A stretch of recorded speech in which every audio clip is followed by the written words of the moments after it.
Anamika police ஸ்டேஷனுக்கு phone பண்றாங்க. அவங்க 2 பேரையும் சாயங்காலம் முடியும் எங்கேயும் வரவிடாம நீங்க தான் பண்ணணும். உங்களுக்கு எவ்வளவு வேணும்னு சொல்லுங்க, உங்க அக்கவுண்ட்ல நான் போட்டு விடுறேன். இன்ஸ்பெக்டர் சொல்றாங்க, இல்ல மேடம், பொசிஷனை மீறி ஏதாவது பண்ணுனா பிரச்சனை ஆயிரும். இதெல்லாம் மீடியா எந்த அளவுக்கு பவர்ஃபுல்லா இருக்காங்கன்னு உங்களுக்கே தெரியும். சரி மேடம், அதுக்கு தகுந்த மாதிரி உங்களுக்கு எல்லா விஷயத்தையும் நான் கவனிக்கிறேன். சரி அனாமிகா மேடம், இப்ப என்ன பண்ணணும்? மேடம், அவங்கள உள்ள வச்சு எவ்வளவு நேரம் கடத்த முடியுமோ அவ்வளவு நேரம் கடத்துங்க.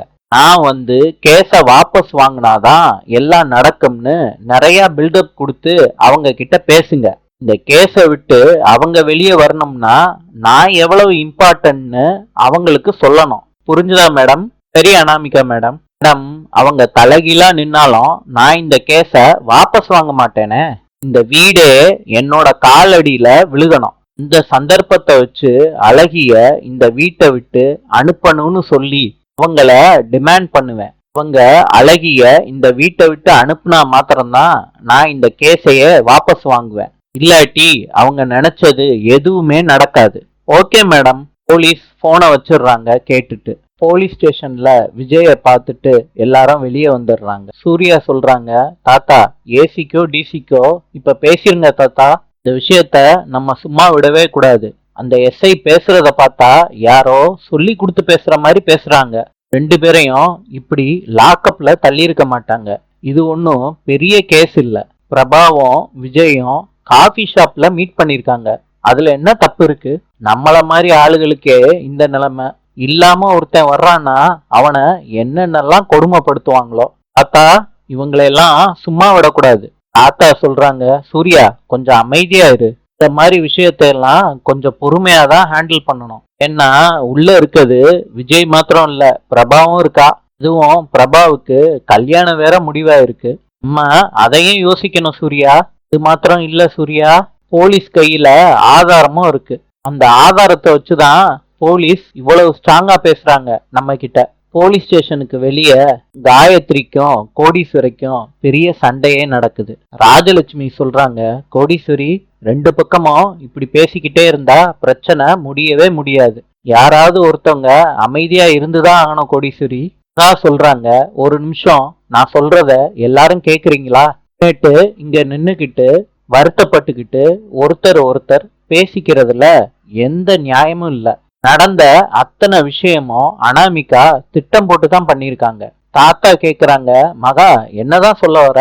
தாத்தா, அனாமிகா கிட்ட பேசி நம்ம கேஸ வாபஸ் வாங்க வைக்கிறது தான் ரொம்ப நல்லது. இன்னைக்கு சாயங்காலத்துக்குள்ள பிரபாவை வெளியே கொண்டுட்டு வந்தே ஆகணும் அப்படின்னு மகா சொல்றாங்க. ஐஸ்வர்யா சொல்றாங்க, ஆமா மகா, வா நம்ம வீட்டுக்கு போயிட்டு வந்துடலாம். சூர்யா கிட்ட மகா சொல்றாங்க, பண்ணுன முடியும் போதும். என் தங்கச்சிய எப்படி காப்பாத்துறதுன்னு எனக்கு நல்லா தெரியும். தயவு செய்து எங்களை விட்டுருங்க சொல்லிட்டு மகா ஐஸ்வர்யாவை கூட்டிக்கிட்டு போறாங்க.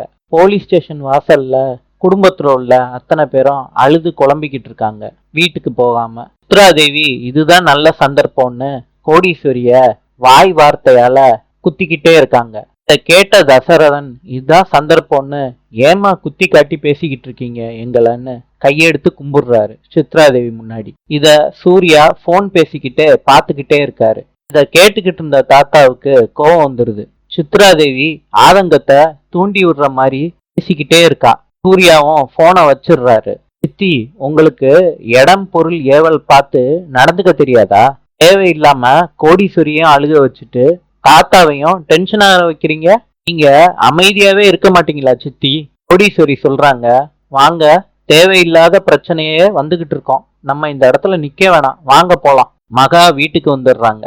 ஐஸ்வர்யா கிட்ட சொல்றாங்க, அனாமிகா கிட்ட எதுவும் பேச முடியாது. புரியுது மகா எனக்கு. மகா சொல்றாங்க, ஐஸ்வர்யா அனாமிகா கிட்ட பார்த்து பேசு. இப்ப இருக்க நிலைமையில அனாமிகா கைதான் ஓங்கி இருக்கு. என் கையும் ஓங்கி நிக்கும். வச்சு ஒரு வீசுனா அனாமிகாவுக்கு என் கையோட பலம் என்னன்னு தெரியும். பிரபா இருக்க நிலைமைய பார்த்தா நம்ம எப்படி பொறுமையா இருக்கிறது? ஐஸ்வர்யா, நம்ம பொறுமையா இருந்துதான் ஆகணும். அக்கா வாக்கா பேசுவோம். அனாமிகா, உங்ககிட்ட தான் பேசிக்கிட்டு இருக்கேன். இப்படி அமைதியா இருந்தா என்ன அர்த்தம்? அக்கா, நீங்க கூப்பிட்ட மாதிரி இருந்துச்சு. பாட்டு சத்தத்துல பெருசா ஒன்னும் கேட்கல. என்ன விஷயம்? ஐஸ்வர்யா கேக்குறாங்க.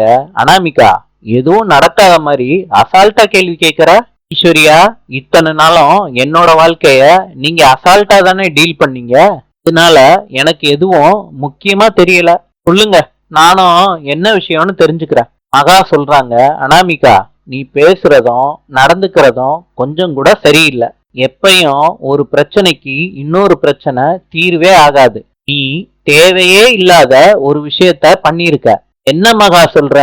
எது தேவையில்லாத விஷயம்? ரொம்ப தேவையான விஷயத்த தான் நான் இங்க பண்ணிருக்கேன். நாளை சந்திப்போம்.